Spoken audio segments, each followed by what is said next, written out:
नमस्कार, जय हिंद दोस्तों। आज देखने वाले फिर से बिहार पुलिस का सभी महत्वपूर्ण प्रश्न जो कि आपके एग्जाम की दृष्टि से यह क्लास रामबाण क्लास साबित होगा।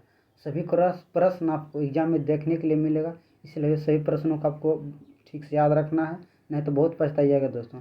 वीडियो अच्छा लगता है ज़्यादा ज़्यादा लोगों को शेयर कीजिए, चैनल को सब्सक्राइब कीजिए, सभी को फायदा हो जाएगा दोस्तों, इसीलिए वीडियो को ज़्यादा ज़्यादा शेयर कीजिए।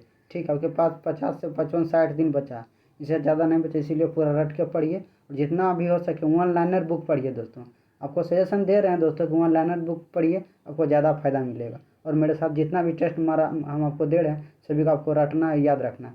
यह पहला प्रश्न देखते हैं, 1 रुपये के नोट पर किसका हस्ताक्षर होता है? भारत में जो रुपया जारी किया जाता है 1 रुपये के नोट पर किसका हस्ताक्षर होता है? आपको याद रखना है सी नंबर, केंद्रीय वित्त सचिव का। कोई भी और झोल में नहीं फंसना दोस्तों, केंद्रीय वित्त सचिव का हस्ताक्षर होता है। और जितना भी रुपया 1 रुपया से बढ़ के जितना भी रुपया होता है उसमें RBI का गवर्नर का होता है, लेकिन सिर्फ 1 रुपया पर केंद्रीय वित्त सचिव का सिग्नेचर किया जाता है, आपको याद रखना है। RBI के बारे में पूछेगा दोस्तों, RBI का स्थापना कब हुआ? तो 1935 में हुआ। RBI का राष्ट्रीयकरण पूछेगा कब हुआ? तो 1949 में हुआ। ठीक है, आपको ये दोनों फैक्ट याद रखना है। और RBI का मुख्यालय पूछेगा मुंबई, आपको याद रखना है। अगला प्रश्न है कि धूमकेतु की पूछ किस दिशा में होती है? धूमकेतु की पूछ किस दिशा में होती है? इसका सही आंसर है दोस्तों बी नंबर, सूर्य की ओर। सूर्य से हमेशा नज़दीक आते रहता है दोस्तों। धूमकेतु की पूछ किस दिशा में होती है? तो सूर्य की ओर होती है, आपको याद रखना है। और ही सूर्य के विपरीत दिशा, सूर्य के विपरीत दिशा भी आंसर रहेगा दोस्तों, तो आपको टिक करके आना है, इसलिए यहाँ सूर्य की ओर होगा। इस सही आंसर है सूर्य की ओर, आपको याद रखना है। अगला प्रश्न है कि राज्य का नाम बिहार कब पड़ा? बिहार जो आप जान रहे हैं दोस्तों, जिस बिहार में आप रह रहे हैं या बिहार के कोई भी बाहर भी कब भी आदमी देख रहे हैं दोस्तों, तो उस बिहार का नाम बिहार कब पड़ा? तो सही आंसर है दोस्तों डी नंबर, 12वीं शताब्दी में। 12वीं शताब्दी में बिहार का राज्य बिहार पड़ा, क्योंकि जब दोस्तों 1912 ईस्वी में बिहार का अलग राज्य के रूप में मान्यता दिया गया, उस समय 12वीं शताब्दी चल रहा था, आपको याद रखना है। अगला प्रश्न है, कौन सी नदी बंगाल खाड़ी में नहीं गिरती है? वह कौन सी नदी है दोस्तों जो कि बंगाल के खाड़ी में नहीं गिरती है? सही आंसर है दोस्तों ताप्ती नदी, आपको याद रखना है दोस्तों। ताप्ती नदी अरब सागर में गिरती है, ताप्ती नदी अरब सागर में गिरती है दोस्तों। और ताप्ती नदी छोड़ के जितना भी है महानदी, गोदावरी, कृष्णा, सभी बंगाल के खाड़ी में गिरती है, आपको याद रखना है। ताप्ती नदी कहाँ गिरती है? अरब सागर, आपको यह भी याद रखना है। अगला प्रश्न है, भारतीय संविधान में मौलिक कर्तव्य कब जोड़ा गया? भारतीय संविधान में मौलिक कर्तव्य कब जोड़ा गया? आपको याद रखना है। सही आंसर है बी नंबर, 1976। 1976 में 42वां संविधान संशोधन द्वारा जोड़ा गया, आपको याद रखना है कब? 1976 में। अगला प्रश्न है, भारत में बाजार नियंत्रण करने वाला पहला मुस्लिम शासक कौन था? भारत में बाजार नियंत्रण शुरू करने वाला पहला मुस्लिम शासक कौन था? वह कौन सा मुस्लिम शासक था जिसने भारत में बाजार नियंत्रण करने वाला पहला मुस्लिम शासक बना? आइए इसका सही आंसर देखते हैं क्या है। सही आंसर है तो Jalaluddin Khilji, C number correct answer है जलालुद्दीन खिलजी। भारत में बाजार नियंत्रण करने वाला पहला मुस्लिम शासक कौन था? जलालुद्दीन खिलजी। अगला प्रश्न देखते हैं, किसी रासायनिक यौगिक का लघुत्तम इकाई क्या है? किसी रासायनिक यौगिक का, यौगिक होगा दोस्तों, मिस प्रिंट हो गया दोस्तों, यौगिक होगा। किसी भी रासायनिक यौगिक का लघुत्तम अंश क्या है? किसी भी रासायनिक यौगिक का किसी भी रासायनिक यौगिक का लघुत्तम इकाई क्या है? इसका सही आंसर हो जाएगा डी नंबर दोस्तों, अणु। किसी भी रासायनिक यौगिक का लघुत्तम इकाई क्या है? सही आंसर हो जाएगा दोस्तों अणु। किसी भी रासायनिक यौगिक का लघुत्तम इकाई, लघुत्तम क्या है इकाई? तो यौगिक हो जाएगा, अणु हो जाएगा दोस्तों, आपको याद रखना है। अगला प्रश्न है, बिहार की अर्थव्यवस्था का मुख्य आधार क्या है? बिहार की जो अर्थव्यवस्था है इसका मुख्य आधार क्या है? इसका सही आंसर हो जाएगा दोस्तों कृषि। बिहार की अर्थव्यवस्था का मुख्य आधार क्या है? सही आंसर है कृषि।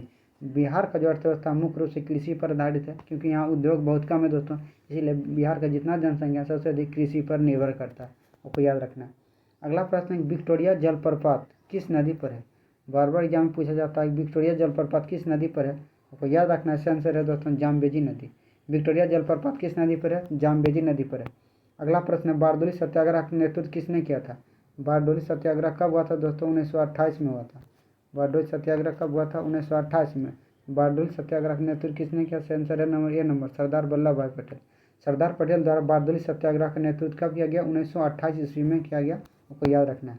अगला प्रश्न है कि काला पानी विवाद, काला पानी विवाद भारत और किस देश के बीच है? वर्तमान में बहुत चर्चा में दोस्तों, इसलिए आपको याद रखना, आने की बहुत ज़्यादा संभावना है। ये काला पानी विवाद भारत और किस देश के बीच है? सही आंसर है नेपाल दोस्तों, नेपाल। भारत और नेपाल के बीच में काला पानी विवाद है। नेपाल ने एक इधर नया नक्शा जारी किया, उसमें काला पानी को अपना क्षेत्र बता दिया, जो कि काला पानी वर्तमान में भारत के उत्तराखंड राज्य में है। आपको याद रखना, काला पानी भारत और नेपाल के बीच। अगला प्रश्न है, पिट्स इंडिया एक्ट कब पास किया गया? पिट्स इंडिया एक्ट कब पास किया गया? सही आंसर हो जाएगा दोस्तों, आपको क्या बताना है, सही आंसर क्या होगा आपका सोचना। अगर जो भी नंबर है तो आप सही सोच रहे हैं दोस्तों। पिट्स इंडिया कब लागू हुआ? 1784 ईस्वी में, आपको याद रखना है। पिट्स इंडिया एक्ट कब लागू हुआ? 1784 ईस्वी में, 1784, आपको याद रखना है। अगला प्रश्न का आंसर आपको बताना है कि रानी दुर्गावती को किसने पराजित किया था? रानी दुर्गावती को किसने पराजित किया था? आपका सोचना, अगर जो भी नंबर है तो आप सही सोच रहे हैं तो अकबर। रानी दुर्गावती को किसने पराजित किया? सही आंसर है अकबर ने। रानी दुर्गावती को किसने पराजित किया? सही आंसर है अकबर। अगला प्रश्न, संतोष ट्रॉफी का संबंध किस खेल से है? संतोष ट्रॉफी का संबंध किस खेल से? सही आंसर है दोस्तों, ये नंबर आपका सोचना है सही है, फुटबॉल। संतोष ट्रॉफी का संबंध फुटबॉल से, आपको याद रखना है। संतोष ट्रॉफी का संबंध किस खेल से है? फुटबॉल से है। अगला प्रश्न है कि घेंघा रोग किसकी कमी के कारण होता है? घेंघा रोग जो मानव में होता है वह किसके कमी के कारण होता है? घेंघा रोग, आपको बताना इसका सही answer. D number correct answer है, आयोडीन। घेंघा रोग आयोडीन के कमी से होता है। घेंघा रोग किसके कमी के कारण होता है? सही आंसर है आयोडीन के कमी के कारण घेंघा रोग होता है। अगला प्रश्न है, ताशकंद किस देश की राजधानी है? ताशकंद किस देश की राजधानी है? आपको बताना कि ताशकंद किस देश का राजधानी है। ताशकंद किस देश का राजधानी है? सही आंसर हो जाएगा दोस्तों ए नंबर, उज्बेकिस्तान। ए नंबर करेक्ट आंसर है, उज्बेकिस्तान की राजधानी कहाँ है? ताशकंद। ताशकंद। अगला प्रश्न है, निम्नलिखित में कौन सा संसार के सबसे संसार की निम्न कौन सा चोटी संसार की दूसरी सबसे ऊंची चोटी है? संसार का दूसरा सबसे ऊंचा चोटी कौन सा, आपको यही बताना है। एक नंबर में हिमालय हो जाएगा दोस्तों। संसार का दूसरा सबसे ऊंचा चोटी कौन सा? आंसर है ए नंबर दोस्तों K2। K2 संसार का दूसरा सबसे ऊंचा चोटी है, आपको याद रखना है। अगला प्रश्न है कि 13 ताली लोक नृत्य किस राज्य का है? 13 ताली जो लोक नृत्य है दोस्तों वो भारत के किस राज्य से संबंधित है? 13 ताली लोक नृत्य भारत किस राज्य से संबंधित है? आंसर हो जाएगा दोस्तों डी नंबर, आपका सोचना तो सही है, राजस्थान। 13 ताली लोक नृत्य किस राज्य है? सही आंसर है राजस्थान। 13 ताली कहाँ का लोक नृत्य है? सही आंसर है राजस्थान का लोक नृत्य। अगला प्रश्न है, हिंद स्वराज पुस्तक किसने लिखा था? हिंद स्वराज पुस्तक किसके द्वारा लिखा गया? हिंद स्वराज पुस्तक किसके द्वारा लिखा गया? सही आंसर हो जाएगा दोस्तों ये नो, सही आंसर हो जाएगा हिंद स्वराज किसके द्वारा लिखा गया? सही आंसर हो जाएगा महात्मा गांधी। हिंद स्वराज किसके द्वारा लिखा गया? सही आंसर है महात्मा गांधी द्वारा हिंद स्वराज लिखा गया, आपको याद रखना है। हिंद स्वराज महात्मा गांधी द्वारा लिखा गया, आपको याद रखना है। ये अगला क्वेश्चन देखते हैं। अगला प्रश्न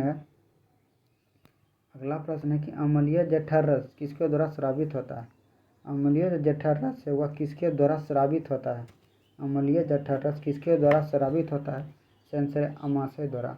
अम्लीय जठर रस किसके द्वारा स्रावित होता है? अमाशय द्वारा। बिहार पुलिस में साइंस का भी बहुत बड़ा भूमिका होता है, इसीलिए जितना भी क्वेश्चन करा रहा है आपको सबको याद रखना है बारी बारी से, क्योंकि यही सब क्वेश्चन आपको एग्जाम में सेम टू सेम देखने के लिए मिलेगा। ज़्यादा दिमाग मत लगाइए दोस्तों, सीधा एकदम पढ़ते रहिए। अगला प्रश्न है, इसका आंसर हो जाएगा डी नंबर अमाशय। अम्लीय जठर रस किसके द्वारा स्रावित होता है? अमाशय द्वारा। हमारे शरीर में पित्त रस कहाँ पैदा होता है? बहुत ज़्यादा कन्फ्यूजन वाला प्रश्न, आपको याद रखना है। पित्त रस जो हमारे शरीर में पित्त रस कहाँ पैदा होता है? हमारे शरीर में पित्त रस कहाँ पैदा होता है? सही आंसर हो जाएगा दोस्तों ये नंबर यकृत। पित्त रस यकृत में पैदा होता है, लेकिन पित्त रस पूछेगा पित्त रस कहाँ रहता है, तब इसका आंसर हो जाएगा पित्ताशय। पित्ताशय बार बार पूछा जाता है पित्त रस कहाँ पैदा होता है, तो इसका आंसर हो जाएगा यकृत। लेकिन पूछेगा पित्त रस कहाँ रहता है, तब इसका आंसर हो जाएगा पित्ताशय, आपको याद रखना है। अगला क्वेश्चन देखते हैं। साफ रातें बादलों वाली रातें की अपेक्षा ठंडी क्यों होती है? साफ रात जो होता है दोस्तों, बादल वाला जो रात होता है उसके अपेक्षा अधिक ठंडा होता है। इसका कारण क्या? सही आंसर हो जाएगा सी नंबर दोस्तों, विकिरण के कारण। साफ जो रात होता है उसमें विकिरण सीधे आता है दोस्तों, कोई रुकावट नहीं होता है, इसके कारण अधिक ठंडा महसूस होता है। अगला प्रश्न है, लेंज का नियम किससे संबंधित है? लेंज का जो नियम हुआ किससे संबंधित है? सही आंसर हो जाएगा दोस्तों डी नंबर, ऊर्जा से। लेंज का नियम का संबंध किससे दोस्तों? ऊर्जा से। अगला प्रश्न है, पृथ्वी का पलायन वेग कितना है? पृथ्वी का पलायन वेग कितना है? कोई भी रॉकेट कोई भी वस्तु को जब यहाँ से कितना जोर से फेंकेंगे पृथ्वी के गुरुत्व से बाहर चला जाएगा, कभी पृथ्वी पर वापस लौट के नहीं आएगा, उसी को पलायन वेग कहते हैं। पृथ्वी का पलायन वेग का मान कितना है दोस्तों? आंसर 11.2 किलोमीटर प्रति सेकेंड। तो डी नंबर करेक्ट आंसर आ जाएगा, डी नंबर। फिर चंद्रमा का पूछेगा तो बी नंबर करेक्ट है 2.37। और फिर चांद का पूछेगा, सॉरी दोस्तों, सूर्य का पूछेगा तो 43 किलोमीटर प्रति सेकंड, कहीं कहीं 42 पे दिया रहता है, लेकिन आपको याद रखना है कि पृथ्वी का plan D number correct answer है। चंद्रमा का पूछेगा तो बी नंबर करेक्ट है 2.37, आपको याद रखना है। अगला प्रश्न है कि ग्राम पंचायत संगठन किस अनुच्छेद में है? किस अनुच्छेद का संबंध ग्राम पंचायत से? बहुत ज़्यादा महत्वपूर्ण है। कौन सा अनुच्छेद का संबंध ग्राम पंचायत से है? ग्राम पंचायत का जो संगठन है वो किस अनुच्छेद में, भारत के किस अनुच्छेद में इसका वर्णन किया गया है कि नहीं ग्राम पंचायत का जो है होना चाहिए, ग्राम पंचायत का गठन होना चाहिए। इसका सही आंसर हो जाएगा दोस्तों ए नंबर, अनुच्छेद 40। अनुच्छेद 40 में ग्राम पंचायत के गठन के बारे में चर्चा किया गया है। इसे अनुच्छेद 40 का संबंध किससे है? ग्राम पंचायत। अनुच्छेद 40 का संबंध किससे? ग्राम पंचायत। एक क्वेश्चन इसमें और पूछा जाता है दोस्तों, अनुच्छेद 45 पूछेगा तो इसका संबंध है दोस्तों शिक्षा। यह भी आपको याद रखना है। अनुच्छेद 45 का संबंध किससे है? शिक्षा से, और 40 का संबंध ग्राम पंचायत से। अगला प्रश्न है विश्व रक्तदान दिवस कब मनाया जाता है? विश्व रक्तदान दिवस है कब मनाया जाता है? इसका आंसर हो जाएगा दोस्तों ए नंबर 14 जून को। 14 जून को विश्व रक्तदान दिवस मनाया जाता है, आपको याद रखना है कब मनाया जाता है। ए नंबर करेक्ट आंसर है 14 जून। 14 जून को विश्व रक्तदान दिवस मनाया जाता है। 21 जून को क्या मनाया जाता है दोस्तों, आपको कमेंट करके बताना। जैसे 21 जून को विश्व योग दिवस मनाया जाता है, 5 जून को पर्यावरण दिवस, 12 अगस्त को मनाया जाता है विश्व युवा दिवस। दोस्तों विश्व युवा दिवस कब मनाया जाता है? 12 अगस्त को। अगला क्वेश्चन देखते हैं, सिंधु और सतलज नदियाँ के बीच कौन सा हिमालय है? सिंधु हिमालय और सतलज दोस्तों सिंधु नदियाँ और सतलज नदियाँ के बीच कौन सा हिमालय है? बहुत ज़्यादा महत्वपूर्ण है। सिंधु नदी और सतलज नदी के बीच वह कौन सा हिमालय का क्षेत्र आता है? सही आंसर है दोस्तों ए नंबर, आपको सोचना है बिल्कुल सही है, पंजाब हिमालय। पंजाब हिमालय किस नदी के अंतर्गत आता है? सिंधु और सतलज नदियाँ। बार बार एग्जाम में पूछा जाता है दोस्तों, इसीलिए आपको याद रखना है। सिंधु और सतलज नदियाँ के बीच कौन सा हिमालय है? सही आंसर है पंजाब हिमालय। अगला प्रश्न है, किस गवर्नर जनरल ने खुद को बंगाल का शेर कहा था? कितना मस्त प्रश्न है दोस्तों। वह कौन सा गवर्नर जनरल था जिसने स्वयं को बंगाल का शेर कहा था? अपने आप में वह स्वयं कहा था कि हम बंगाल का शेर है। किस गवर्नर जनरल ने खुद को बंगाल का शेर कहा था? आइए इसका सही आंसर देखते हैं क्या है। सही आंसर है दोस्तों डी नंबर, लॉर्ड बेलेजली। आपको याद रखना है, लॉर्ड बेलेजली लॉर्ड बेलेजली ने खुद को कहा था हम बंगाल के शेर हैं। डी नंबर करेक्ट आंसर है, आपको याद रखना। अगला प्रश्न है, तालीकोटा का युद्ध कब हुआ था? बहुत ज़्यादा महत्वपूर्ण प्रश्न है कि दोस्तों तालीकोटा का युद्ध कब हुआ था? सही आंसर है दोस्तों आपका सोचना डी नंबर है, बिल्कुल सही है। 1565 में तालीकोटा का युद्ध हुआ था। तालीकोटा का युद्ध कब हुआ दोस्तों? 1565 में। 1565 आपको याद रखना। पानीपत का युद्ध आपको भी याद रखना कब हुआ था? 1526 में, एक ऑप्शन है 1526 पानीपत का युद्ध हुआ था, आपको याद रखना है। अगला प्रश्न है, शिशुनाग वंश का अंतिम शासक कौन था? बहुत ज़्यादा महत्वपूर्ण प्रश्न है कि शिशुनाग वंश का अंतिम शासक कौन था? शिशुनाग वंश का अंतिम शासक कौन था?